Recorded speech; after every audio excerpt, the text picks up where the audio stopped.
कुमार, स्वागत है आपका रेनेशा आईएएस में। 14 जेपीएससी गाइडेंस प्रोग्राम के तहत मेरे द्वारा बहुत सारे वीडियो दिए गए हैं और दिए जाते रहेंगे, क्योंकि हमारे लक्ष्य है कि आप अपने लाइफ में बेहतर करें।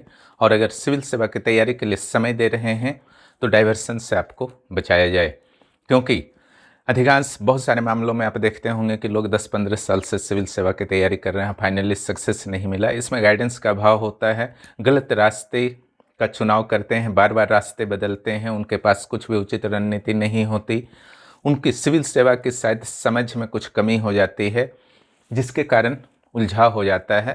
प्लस जो देर से वैकेंसी आना, 2-3 सालों में एक बार वैकेंसी आना, वो भी योगदान देता है कि लंबे समय लग जाते हैं।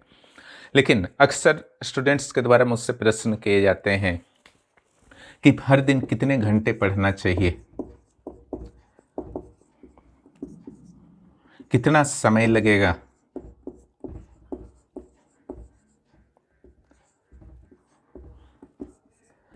क्या जेपीएससी के साथ दूसरे एग्जाम की भी तैयारी की जाए? तो इन 3 सवालों के उत्तर पाने का आज कोशिश करेंगे हम लोग आज के इस सेशन में। कितने घंटे पढ़ा जाए, है ना, कितने घंटे पढ़ा जाए सिविल सेवा के लिए? कोई मानक यूपीएससी जेपीएससी ने तो निर्धारित नहीं किया है, लेकिन कहा जाता है कि अगर आपने पढ़ाई को ठान लिया है तो जब समय मिले पढ़िए, है ना, जब समय मिले पढ़िए। और पढ़िए से ज़्यादा ज़रूरी है लिखिए, है ना।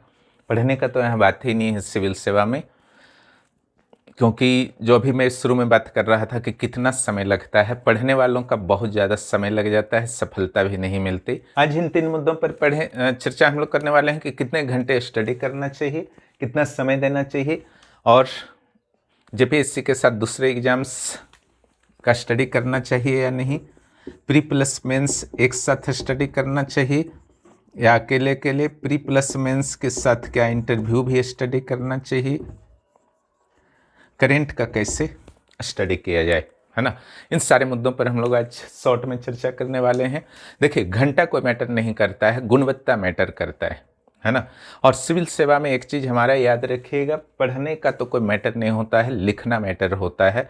पढ़ने वाले, जो मैं शुरू में चर्चा कर रहा था कि 10-15 सालों से भी लोग अटके हुए रहते हैं सिविल सेवा में, फाइनली क्लियर नहीं हो पाता है, उसमें इसी का योगदान होता है, क्योंकि वह पढ़ने पर ज़्यादा विश्वास रखते हैं। जब कोई नोट्स मिला पढ़ लिए, कोई आर्टिकल मिला पढ़ लिए, लिखने से वो भागते रहते हैं, है ना, क्योंकि लिखने में थोड़ा सा कष्ट होता है। हालांकि लिखने में जब रम जाइएगा तो उसकी वो जो आपको एक विश्वास देगा, आत्मविश्वास देगा, वो पढ़ने में नहीं मिलेगा। पढ़ने से नेगेटिविटी सिर्फ होगा। डेली जब रात को सोएंगे लगेगा आपको कुछ हुआ ही नहीं आज, वही दिन भर लिख लीजिएगा तो रात को कॉन्फिडेंस से भरे रहिएगा सोने के दौरान। इसलिए घंटा जो आपका होता है उसमें लिखना भी है, पढ़ने के दौरान याद भी करना, थिंकिंग का भी वैल्यू है ना। यानी कि यहाँ पर ध्यान देना है कि आपको कुछ भी पढ़ रहे हैं, याद किए, उसको थोड़ा सा सोचिए, प्लानिंग कीजिए कि किस तरीके से इसे कंसाइज किया जा सकता है, बेहतर किया जा सकता है। उसके बाद लिखिए ज़रूर, क्योंकि अंततः मुख्य परीक्षा में तो आपको लिखना ही है ना। वहाँ लिख नहीं पाएंगे तो मार्क्स नहीं आएगा, इंटरव्यू कॉल नहीं होगा। तो जो आपका 5 घंटा आपको मिले, 10 घंटा मिले, 12 घंटा मिले, जितना भी उसमें आप स्टडी मैक्सिमम कर सकते हैं कीजिए, और गुणवत्ता युक्त होना चाहिए। इस दौरान ध्यान रखिएगा, अगर आपको लगता है गाइडेंस की ज़रूरत है, निश्चित रूप से गाइडेंस लीजिए, क्योंकि जो भी आप स्टडी कर रहे हैं इसमें कन्फ्यूजन नहीं होना चाहिए कि आएगा कि नहीं एग्जाम में, हम सही पढ़ रहे हैं या नहीं पढ़ रहे हैं। तो इससे गुणवत्ता प्रभावित हो जाती है, फिर सारा बेकार हो जाता है। इसलिए आपको लगता है गाइडेंस की ज़रूरत है तो रेनेशा इससे ज़रूर जुड़िए। कितना समय लगता है?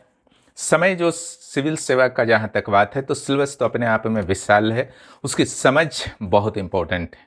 इंटर में 2 साल लगते हैं, मैट्रिक में 10 साल लगते हैं, है ना, और बैचलर में 3 साल लगते हैं, डॉक्टर बनने में 6 साल लगते हैं, इंजीनियर बनने में भी 5 साल लगते हैं। सिविल सेवा का फाउंडेशन वही सब होता है जो भी आपने बैचलर तक स्टडी किया। इसलिए माना जाता है कि इसके लिए 1 से 2 साल आपके सिचुएशन के अनुसार परफेक्ट होता है। क्यों? अगर आपके एकेडमिक रिकॉर्ड ठीक ठाक हैं तो 1 से 1.25 साल में आप फिनिश कर लीजिएगा उचित गाइडेंस के साथ, चाहे वो घर में आपके गाइडेंस उपलब्ध है या आप में नेचुरली कुछ इस टाइप का है कि आप समझ रखते हैं सिविल सेवा का, या फिर आप प्रोफेशनल गाइडर का हेल्प लेते हैं क्लियर। ऐसी स्थिति में आप कम समय में कर सकते हैं, लेकिन फिर भी आप में डेडिकेशन है और कुछ भी कर गुजरने की क्षमता है तो भी 2 साल काफ़ी है, इससे ज़्यादा का ज़रूरत ही नहीं है। 3 से 4 साल का टारगेट आपको रखना चाहिए, यानी कि 2 चांस, और उसके बाद किसी और प्लान बी का भी टारगेट कर लेना चाहिए। उलझना नहीं है, लाइफ को ख़त्म नहीं करना है सिविल सेवा के चक्कर में। इसके अलावा क्या जेपीएससी के साथ दूसरे एग्जाम्स की भी तैयारी कर सकते हैं? क्यों नहीं कर सकते हैं, आपका अधिकार है, ज़रूर कीजिए। लेकिन पहले अपना मूल्यांकन कर लीजिए कि क्या जेपीएससी का सिलेबस तैयार है। जेपीएससी का सिलेबस तैयार नहीं है तो दूसरे एग्ज़ाम की तैयारी मत कीजिए अगर जेपीएससी को देना है, क्योंकि फिर नोटिफिकेशन आएगा, भरिएगा, पीटीआई मेंस में फेल हो जाइएगा। उससे बेहतर है जेपीएससी को पहले तैयारी कर लीजिए, इसके कक पाठ पुर्जा को समझ लीजिए, उसके बाद आप फ्री हैं। यहाँ तो ऐसे भी वैकेंसी 2-3 साल में एक बार आता है। बीपीएससी यूपीएससी वगैरह ट्राई करते रहिए, और बाकी स्टेट को ट्राई करने का टेंशन मत लीजिए, कुछ नहीं होगा। प्री प्लस मेंस एक साथ तैयारी किया जाए या अलग अलग तैयारी किया जाए, यह प्रश्न ही हमारे विचार से पूछने लायक ही नहीं है, क्योंकि दोनों एग्ज़ाम आपको देना है, प्री मेंस इंटरव्यू भी देना है। तो प्री और मेंस का तो आपको तैयारी करना साथ ही में चाहिए, अलग अलग नहीं करना चाहिए। हाँ, ये अलग बात है कि प्रीलिम्स में आपको भरोसा है, बार बार निकल जाया करते हैं, आपके अंदर से कॉन्फिडेंस है, तो उस पर थोड़ा कम ध्यान दीजिए, लेकिन तैयारी रेगुलर कीजिए, भले ही जितना अधिक तैयारी हो। मेंस की जहाँ तक बात है, मेंस में भी आपको बाय द वे भरोसा है, तो आंसर राइटिंग रेगुलर कीजिए। प्री मेंस के साथ इंटरव्यू, तो इंटरव्यू देखिए कोई तैयारी विशेष नहीं होता है, वो प्री मेंस में छुपा हुआ रहता है। जिससे आप अच्छे गाइडर के अंडर में रहेंगे तो प्री मेंस के दौरान ही इंटरव्यू के पहलुओं को टीचर के द्वारा ध्यान रखा जाता है और लगभग तैयारी करा दी जाती है। प्लस आप सेल्फ स्टडी भी कर रहे हैं, तो इंटरव्यू में जिस तरीके से प्रश्न को पूछा जाता है उसके नेचर को समझिए और उसके अनुसार प्रश्न क्या क्या बन सकते हैं, उसके उत्तर अपने बुक्स में तैयारी के दौरान अपने आसपास के माहौल से हमेशा खोजने का प्रयास करते रहें। माइंड को हमेशा जागरूक रखें, तो इंटरव्यू की अपनी आप तैयारी होते रहेगी। इट मीन्स आपकी प्री मेंस इंटरव्यू सभी की तैयारी साथ में चलनी चाहिए। करेंट डेली बेसिस पर यहाँ पर करवाया जाता है, आपको भी डेली बेसिस पर करना चाहिए। करेंट किसी भी दिन को मत छोड़िए। सिर्फ करेंट नहीं होता है, इसका ट्रेडिशनल से भी गहरा नाता होता है ना। पैसा आपको पढ़ना है पीटी में, ओके, मेंस में भी काम देता ही है, प्रोजेक्ट मैनेजर में है। पैसा में कुछ भी चेंजेस हुए वो करेंट है, लेकिन उसमें भी तो जुड़ जाएगा, तो ट्रेडिशनल बन गया।